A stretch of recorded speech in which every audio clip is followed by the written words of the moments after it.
কারণ আমাদের উপর সারা বিশ্বের নজর, এবং আমিও নিজেকে আবিষ্কার করেছি যে আমার তো অনেক ক্ষমতা আছে, এই ক্ষমতা আমি ব্যবহার কেন করব না?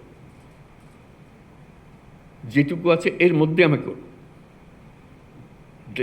আমি বলবো আমাকে এই দেন ওই দেন, এটা মেরামত করে সব বলতে থাকবো, কিন্তু কাজ থেমে থাকবে না। কতগুলো খুব সহজ কাজ, ওই আগের আমলে এইভাবে হয়েছে বলে এখনো হচ্ছে। মাথার থেকে সুরে ফেলানো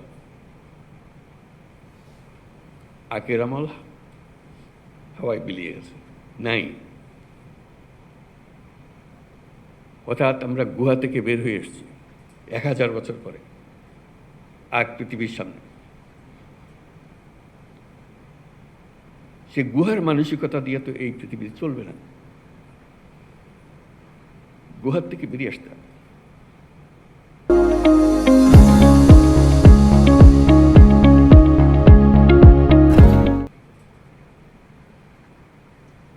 এইটুকু শুধু স্মরণ করিয়ে দেওয়া যে আমরা গুহাবাসী নই, আর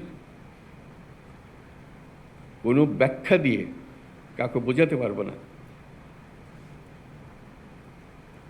গুহা কী ছিল, কারণ তারা সে দেখে নেই, তার পরবর্তী প্রজন্ম দেখে নেই। তারা দেখেছে যে আপনারা তো গুহার থেকে বেরিয়ে এসছেন, আপনারা কেন বসেছেন? আমরা কিন্তু গুহাবাসী হিসেবে হাত পা বন্ধ করে বসে আছি, গুহার থেকে যে বেরিয়ে গেছি সেটা মনে নেই।